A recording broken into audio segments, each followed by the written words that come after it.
Ole, welcome to another episode. We've got a wonderful new guest today. Agneta, welcome to the show. Hi. I hope I'm pronouncing your name correctly. Yes, you have. Now, I apologize for a bit of a late start this morning. I don't know if you guys are aware, but Crowdsource the Truth has come under yet another attack. But Ole, this one's quite interesting. It has emanated from the National Academy of Television Arts and Sciences, the very powerful nexus of politics and entertainment. This is the group that controls the Emmy Awards. They give out the statuettes to everything from comedy shows to news. And I don't want to use up our time today talking about the details of this, but unfortunately, once again, our reach has been suppressed by this strike that's preventing live streaming on the main channel. People are watching us live now on Crowdsource the Truth 2, but they can also watch on Patreon and Subscribestar. Ole, how you feeling today? And what do you think about the Television Academy striking out against Crowdsource the Truth? It's like we are in bizarre times, to say the least. And I mean, nothing surprises me anymore. Nothing whatsoever. What would surprise me is if suddenly we were awarded by these type of shows. In that case, that would come as a surprise. But the shutting down or the attacks, I mean, that's daily, unfortunately, part of the daily job here. But Jason, this is the thing. You know, very often we're pointing at problems and we're trying to reveal different agendas going on, dark stuff in the world. But over all of these years, I always felt really fascinated by nature, because I believe that we, the human beings, when you look at things that are messed up in the world, it's more or less always us that have done it. And then when you look at the solutions, how to come up with solutions, whatever we come up with, I tell you, if you study nature instead, nature is like 1,000,000 times more clever and smarter. And I mean, I've been working, trying to develop different inventions over the years with water saving devices and so on. And I've just become fascinated by nature. And then one day, I will receive this beautiful, beautiful book from Sweden, totally unexpected. And it's called Naturligt vis, which is, it's like a play with words. Naturligt vis means, of course, in Swedish, but it also means naturally wise. And I think that is a brilliant title. I wish I had come up with that one. But anyway, the author is beautiful Agneta Nyholm here, who is joining us today. Because I think, there's so many problems in the world today where the solution, it seems like hopeless. How are we going to find a way out? How are we going to do this? I tell you, study nature. Find the similar problem in nature and find out how did nature solve it. So it's with great joy that I introduce Agneta to the audience today, and I hope this is going to be a really interesting program. Absolutely. Welcome, Agneta. How are you? I'm fine. It's really nice to hear you talk about that, because that's also my point of view here, that I wasn't really aware of it before I run into biomimicry, that nature already has the solutions that we are trying to figure out so hard to see how it will work out. Now nature has 3.8 billion years of knowledge that we don't have. So we are just a very small part of this evolution, so it's better that we shut up and let the big mother tell us how to do it. I think 3.8 million years is quite a head start, so maybe we should look at it. Yeah. And is the book available in English as well? Because I'm searching for it on Amazon. I see that you've written several books. It's they're also telling everybody what I'm about to order for lunch, so we don't need to see that. But it's amazing how much they know. Is the book available in English, Agneta? No, not yet, but we are translating it now, and we are looking for some publisher to want to give it out. So hopefully it will. I see you have the Wabi Sabi Timeless Wisdom there, to the book that is one of the English books. Yeah. And you and I have never met or spoken before. I want to thank Ole for introducing you to me and the audience.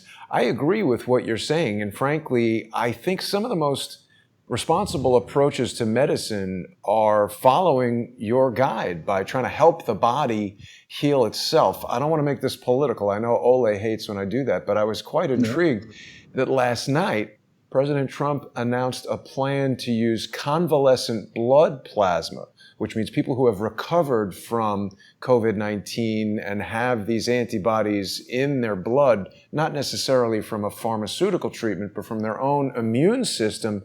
The plasma of that blood is going to be used in some new treatment. So it's sort of along the lines of what you're saying, allowing nature to take a course that we can then join. Yes, and you can do it two ways. One way is to just let nature heal itself, because it will in some way, and you can also help it. And if you don't want to do anything of that, you just back off, because nature will fix it. But I think it's more appropriate that we help nature to bring it a little bit faster. Right. So this thing is called, actually, is this an English word as well? Biomimic? Biomimicry, yes. Yeah, to imitate biology or nature here. Yes. No, because one of the things that has always fascinated me is water and what water can accomplish. I mean, without water, no life, but also the amazing, absolute magical qualities of water.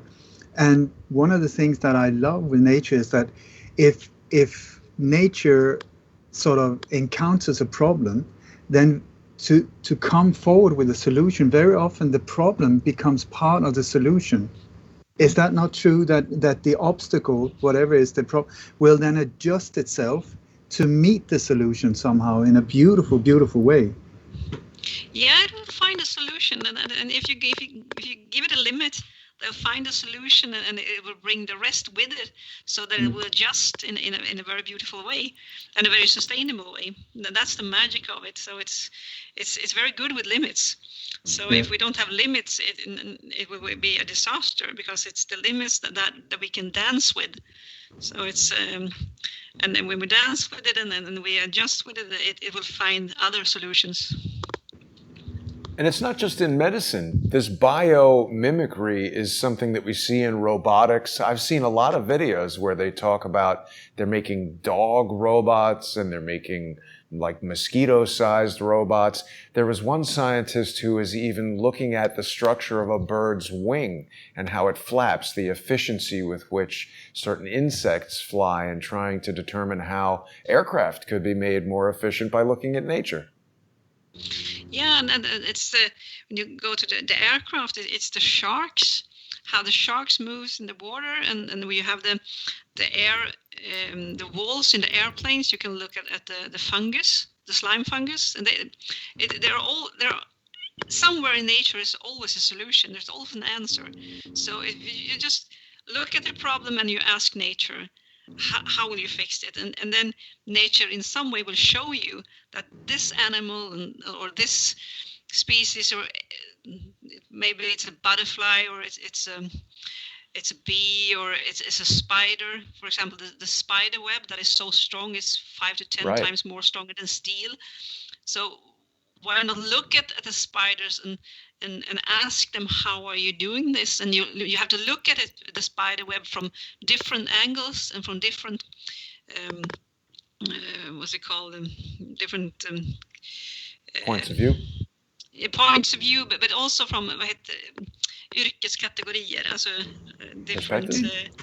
No, but different sort of job you angles. You need to have an topics. Architect and biology and designer. You have to look. Different disciplines. Different disciplines to find out the magic of the spider web, because a designer can't figure it out by itself. So you need to cooperate from many angles to find out the solution from nature. Yeah. So that's a really interesting part of this, that you need to cooperate. One example I love is the nostrils of a camel. when it comes to how to deal with drought, how the nostrils of a camel is totally designed to cope in these very extreme circumstances. Yes, and if we get problems with that we can't find water in the future, or if it gets very dry, so if you look at the nose of the camel, they can show us how to bring water from the air, and that doesn't have to be rain, but we can take it out of there. So thousands of years of adaptation have allowed these animals to survive, and then when people try to invent stuff, we're sort of reinventing the wheel. I know that they had done a lot of studying of the hands and feet of geckos. I think 3M was studying this to try to make some kind of adhesive, because these things, like we saw it in that Tom Cruise movie where he's climbing up the wall of the Burj Khalifa. He's got those sticky gloves that are sort of modeled after the pods of a gecko. Yeah. So how do you know how they work, Agneta? No, but I can't give you the instruction on how the gecko's feet are constructed. But you have to have a question for nature. You want something to climb. You want something to climb in an upward direction, and then you go to an animal in the nature that can do that, and you can really see you can find the answer in that picture. How does it do it? And then it's just had to imitate that. Yeah, I think it's approximately, there's like tiny microfibers on each of these things, and the arrangement of the dots versus the lines, and how it all surface tension, or I don't even know what.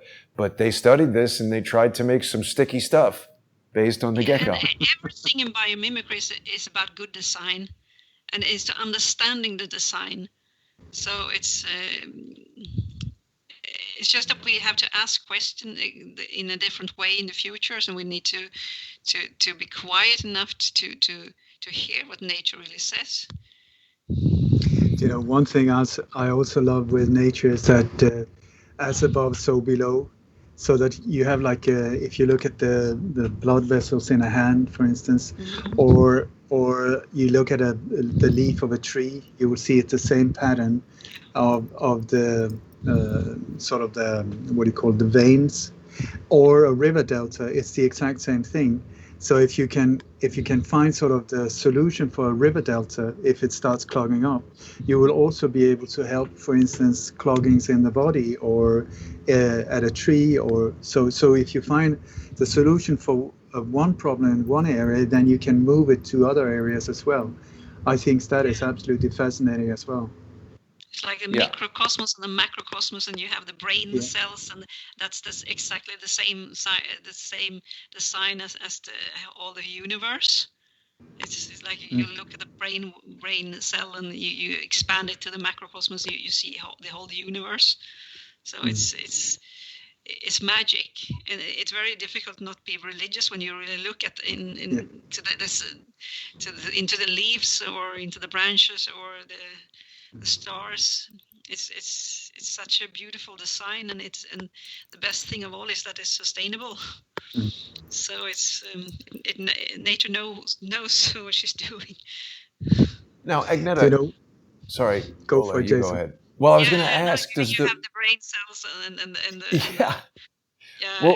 the stars is the cosmos. Yeah, and since I can't speak Swedish, I need to ask, does the book help people understand how they can apply these lessons from nature in their own lives? Or what will people expect to see when the book is translated to English, or if they purchase it in Sweden and read it? It's written to make us understand that we need to follow certain principles in nature.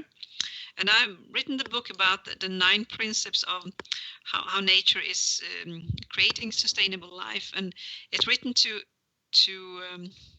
for leaders, but it can be a leader that is 16 years old, or if it's a president or whatever. But it's about how to rearrange the society to follow this 9 laws that biomimicry is built upon. Uh-huh. Because one of the things that I love about nature is also it never leaves anyone out. It always cares for everyone in the area. There's not a problem where it's like where some part has to pay the price and for the other one's benefit. They always join, and then it's for the benefit of all. So I think the reason also I wanted to invite Agneta is because how can we use these principles, for instance, in the way of leading humanity into a better future? How can we take care of each other while moving forward and solve these problems? I think it's a really to get away from greed and ego-based desires, and then look at nature and see same situation, totally different approach, and then see what we can learn from nature. This is an interesting list of principles, the 9 basic principles of biomimicry. We're going to talk about this some more when we continue in just about 10 minutes on our sponsor-exclusive segment on patreon.com/lightonconspiracies, patreon.com/crowdsourcethetruth, and subscribestar.com/crowdsourcethetruth. One of the things that I see that is interesting, Agneta, is that nature, obviously, you can watch these videos of lions eating gazelles and whatnot, and humans are always sort of, I think, applying personalities to things, whether it's a pet or an animal or an inanimate object. There's a certain sadness that we feel when a lion eats a zebra or whatever it does, but nature is unforgiving, and it doesn't deal with morality or racism or prejudice or whatever. If a lion is hungry, it's going to eat. And in the same way, some of these principles are unforgiving.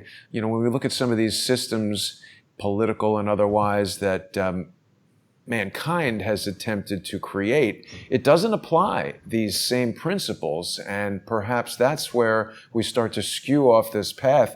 Nature does have a way. It curbs its excesses from within. If it becomes too hot on Earth, life will die off, things will evaporate, create clouds, blanket the Earth from the sun, cool it down, and eventually it just almost by itself comes back into normality. Right? Yeah. So we'll get but into I think that the reason why we don't really, the real problem we have is that we are so afraid of death. It's like we try to avoid death to all.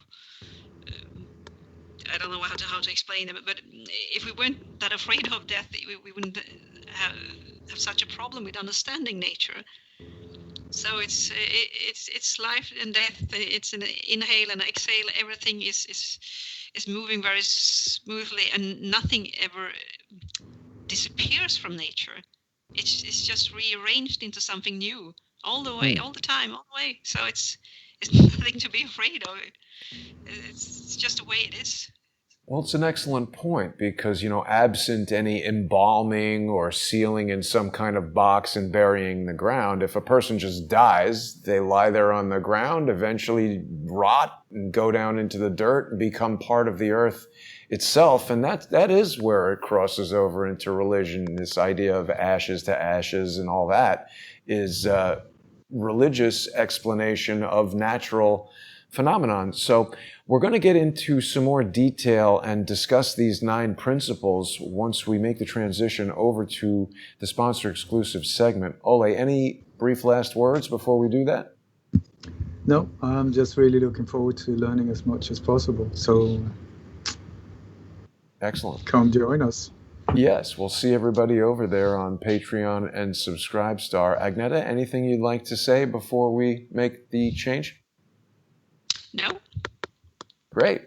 Wonderful. Very concise. Well, we'll see everybody over there. And thanks for watching. And big thanks to all the sponsors that make the show possible. I actually forgot to mention, I was just showing Ole's free webpage, lightonconspiracies.com. Agneta, will your book be available here, or where's the best place for people to purchase the book? In Sweden, it's at Libris or Bokus. Uh-huh.